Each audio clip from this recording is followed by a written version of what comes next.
Let's talk about why VA may have connected your hearing loss for your right ear, but not hearing loss for your left ear, or vice versa.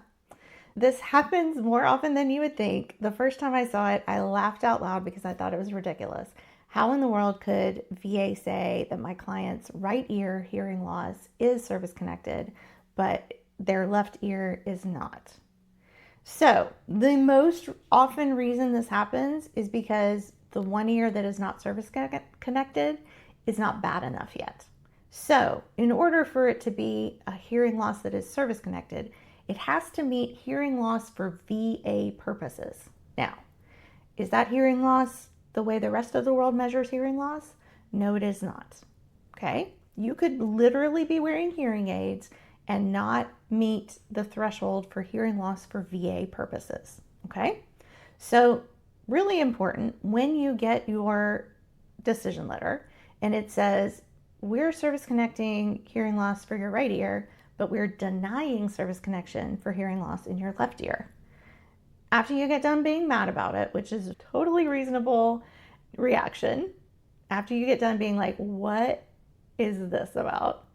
Then read the reason. And 9 times out of 10, the reason will be your hearing is not considered hearing loss for VA purposes. So that just means either you need to get another hearing loss exam because they didn't do a good job and they didn't notice the true depth of your hearing loss, or you can wait an year or two. Your hearing is not going to get better. It's only going to get worse. And then you can be reevaluated in a few years. And then potentially it will meet hearing loss for VA purposes. Typically, I find either my client's hearing loss is barely meeting the threshold for VA hearing loss, and then they get a rating, but it's like a 0% rating. It's not really anything. Or hearing loss just tends to go off a cliff one day, and then the veteran will go from like a 0 or a 10% hearing loss rating to, oh, now we're at 80%. We got an 80% hearing loss rating, which is, nobody wants to have hearing loss, don't get me wrong. But when you do have hearing loss that is that extreme, you want to be compensated for it. So that's another thing to consider. Even if you are getting hearing aids through VA and you're going regularly to get them checked or get them refitted, or you're getting continuous treatment for your hearing loss from VA, that does not mean that the veteran benefits side of VA is paying attention to that at all. They are not. So I've talked about this in previous videos. I'll link it here. VHA, the Veteran Health Administration, is where you're going to get your hearing aids and all of the health treatment that you get. VBA, the Veteran Benefits Administration, is the people that give you your disability payment and your disability rating and all that side of it, okay? So VHA and VBA, they don't talk to each other on a regular basis. When you do a claim, like let's say you do an increased claim for hearing loss because your hearing has gotten bad, then VBA, the Veteran Benefits Administration, goes over to VHA and says, hey, has the veteran been getting hearing tests?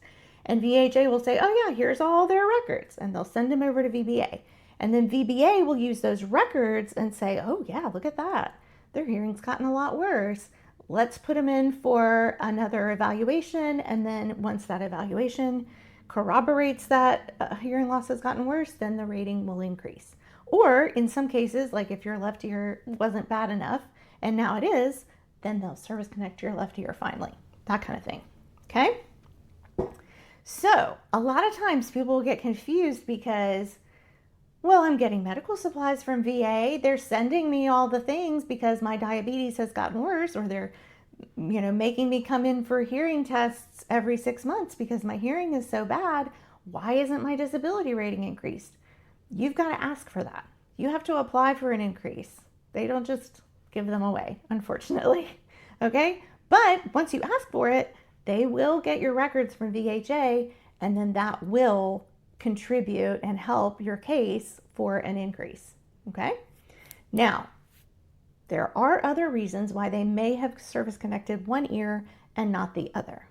I've seen it argued that they think because when you're firing on the firing range, your rifle or weapon is going to be closer to your right ear than your left ear. So they think, well, your right ear had a lot of noise exposure, but your left ear not so much. To which you can then argue when you're on the firing range or in a situation where you're all lined up using your weapons, the person who's on your left is firing their weapon directly into your left ear. Okay, so there's an argument that can be made if VA is silly enough to think that just because your left ear is a few inches away from your right ear, it somehow didn't have the same level of noise exposure.